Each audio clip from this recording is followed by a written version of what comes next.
Hi guys, welcome to the channel. Current affairs எப்படி revision பண்ணுறது அப்படின்னு கேட்டிருந்தீங்க. ஸோ இந்த வீடியோவில் நான் இதுக்கு முன்னாடி எப்படி கரண்ட் அஃபேர்ஸ் நோட்ஸ் எடுத்துகிட்டு இருந்தேன், இப்போ எப்படி எடுத்துகிட்டு இருக்கேன், எப்படி ரிவிஷன் பண்ணுறேங்கிறத வந்து ஷேர் பண்ணுறேன்.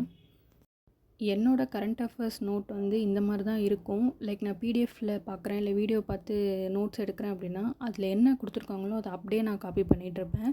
ஸோ இந்த மாதிரி பண்ணும்போது 1 டே 2 டேஸ்க்கான கரண்ட் அஃபேர்ஸே வந்து 4 to 5 பேஜஸ் வரையும் போகும். எனக்கு ரிவிஷன் பண்ணுறதுக்கு வந்து கஷ்டமாக இருந்துச்சு. நான் என்ன பண்ணேங்கிறத சொல்கிறேன்.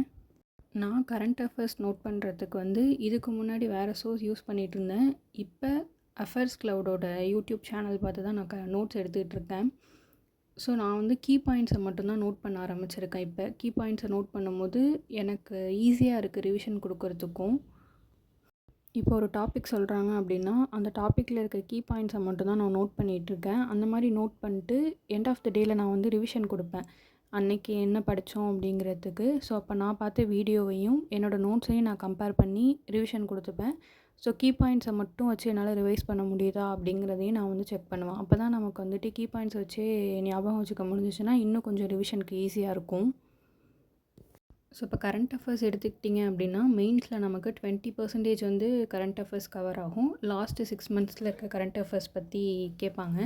ஸோ நம்ம மற்ற சப்ஜெக்ட் எல்லாத்துக்குமே வந்து நிறைய டைம் எடுத்து எஃபோர்ட் போட்டு தான் நம்ம வந்து ப்ராக்டிஸ் பண்ணுவோம். டைமர் வச்சு ப்ராக்டிஸ் பண்ணுறது அந்த மாதிரிலாம் பண்ணுவோம். ஸோ கரண்ட் அஃபேர்ஸ்னு வரும்போது அதே மாதிரி நம்ம டைம் கன்சியூம் எடுத்து படிக்கக்கூடாது. ஸோ நம்ம இங்கே எப்படி ஸ்மார்ட்டாக படிக்கிறோம் அப்படிங்கிறதுல தான் நம்ம வந்து டிஃப்ரென்ஷியேட் காட்டணும். சிஏ வந்து லாஸ்ட்டு 6 monthஸுக்கானது படிக்கணும். செக்ஷனல் கட் ஆஃப் கிளியர் பண்ணுறதுக்கு கண்டிப்பாக அதை படித்து தான் ஆகணும். ஆனால் அதை ஸ்மார்ட்டாக ப்ரிப்பேர் பண்ண பாருங்கள். கீ பாயிண்ட்ஸ் நோட் பண்ணுங்கள், டெய்லி ரிவிஷன் கொடுங்க. ஸோ நெக்ஸ்ட் டேக்கு வந்து நாள் படித்ததையும் ரிவைஸ் பண்ணுங்கள். குவிஸ் போட்டு பாருங்கள், டெய்லியுமே குவிஸ் போட்டு பாருங்கள். இன்றைக்கி நீங்கள் கரண்ட் அஃபேர்ஸ் படிக்கிறீங்க அப்படின்னா இன்றைக்கான குவிஸை வந்து கண்டிப்பாக போட்டு பாருங்கள். அதே மாதிரி 1 week முடிச்சதுக்கப்புறம் 1 month முடிச்சதுக்கப்புறம் இது மாதிரி டெய்லி, வீக்லி, மந்த்லி அப்படின்னு சொல்லி நம்ம ரிவைஸ் பண்ணிட்டு மார்க் டெஸ்ட் எடுக்கும்போது இன்னும் ஞாபகம் வச்சுக்க ஈஸியாக இருக்கும். சிஏ எப்படி ரிவிஷன் கொடுக்கணும்னு கேட்டிருந்தவங்களுக்கு இந்த வீடியோ யூஸ்ஃபுல்லாக இருக்கும்னு நினைக்கிறேன். ஆர்பிஐ ப்ரிப்பரேஷன் பற்றியும் பிகினர்ஸ்க்கு வந்துட்டு கேட்டிருந்தீங்க. நான் அந்த வீடியோ எல்லாமே ஷூட் பண்ணிட்டு போடுறேன். தேங்க்ஸ் ஃபார் வாட்சிங்.